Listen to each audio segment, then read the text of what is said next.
part is, or second case is, if I am taking AB is greater than DE.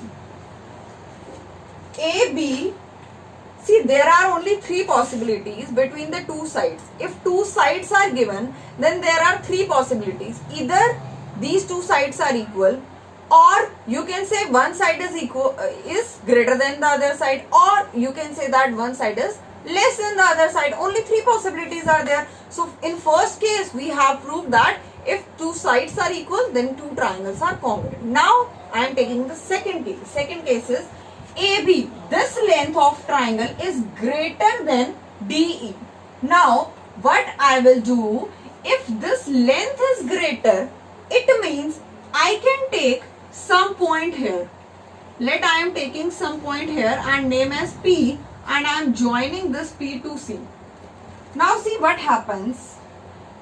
This length is greater than DE, and I am taking a point below A such that this PB will be equal to DE. Why? Because D is already smaller than AB, and if I am taking some point that is below to A, then I can take the condition as take a point, I can write take a point P on AB such that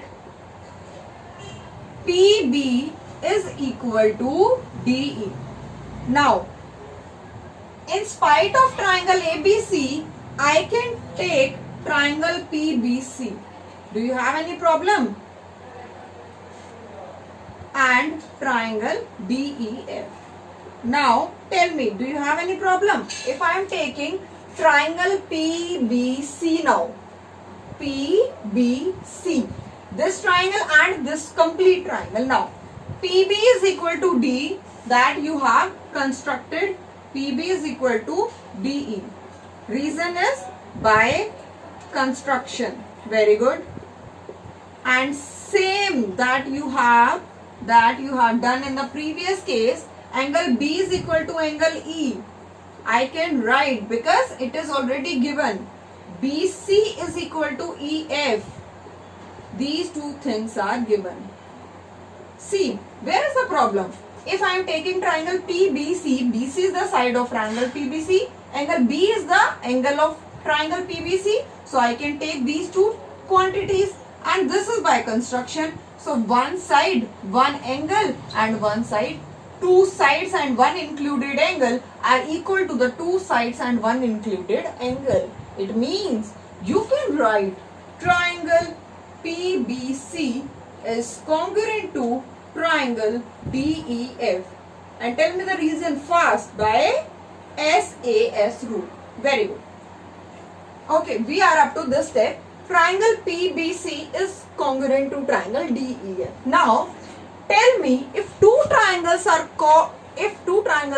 congruent, then all of the 6 corresponding parts of these two triangles will be equal.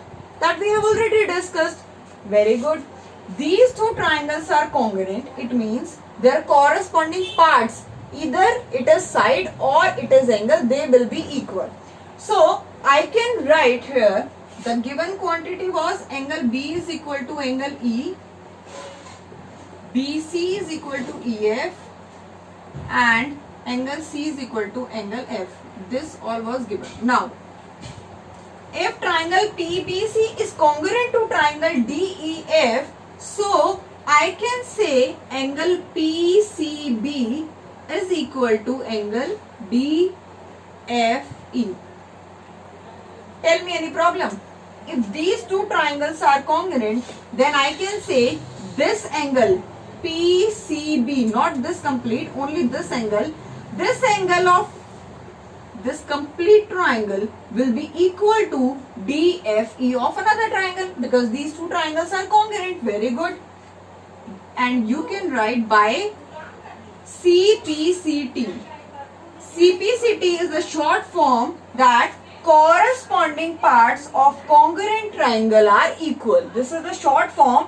Whenever you have proved that two triangles are congruent and you will prove that any of the angle or any of the side is equal, then the reason will be always by CPCT. You will always write CPCT. Now, angle PCB is equal to angle DFE. Angle DFE is already equal to, it is angle F. Angle DFE is already equal to angle C. Angle C is this complete angle. So I can write angle ACB is equal to angle DFE. This is given. Just I am rewriting. This complete angle is equal to this complete angle. Now see, from these two equations, right hand side of both equations are equal. If right hand side are equal or right hand side is equal, then you can say angle ACB is equal to angle PCB. You are at this step. It is very important to understand now, if angle ACB, this complete angle, is equal to this small angle, when it will be possible? When it will be possible, I am saying this complete angle is equal to this smaller angle.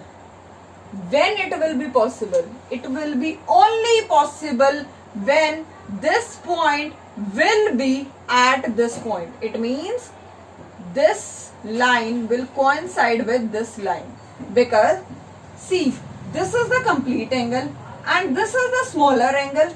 Can these two angles be equal ever? Why?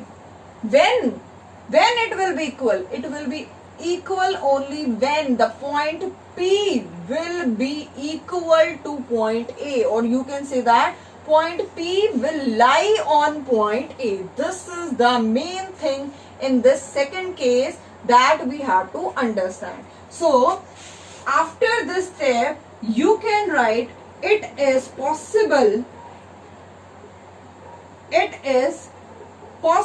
only when point P will lie on point A. And when point P will lie on point A, it means PB is equal to AB. PB is equal to AB. Okay, and PB is equal to DE that we have constructed, and PB is equal to AB. PB is equal to AB and PB is equal to DE that we have constructed. Now from these two equations, you can write AB is equal to DE. You have assumed AB is greater than DE, but you are now at this point AB is equal to DE. And if AB is equal to DE, angle B is equal to angle E, angle side BC is equal to side EF, then by SAS rule again, triangle ABC is congruent to triangle DEF. So after this step, you can write, AB is equal to DE, angle B is equal to angle E, BC is equal to EF. This is given, these two things, and this is proved. So, by SAS rule, triangle ABC is congruent to triangle DEF by SAS rule.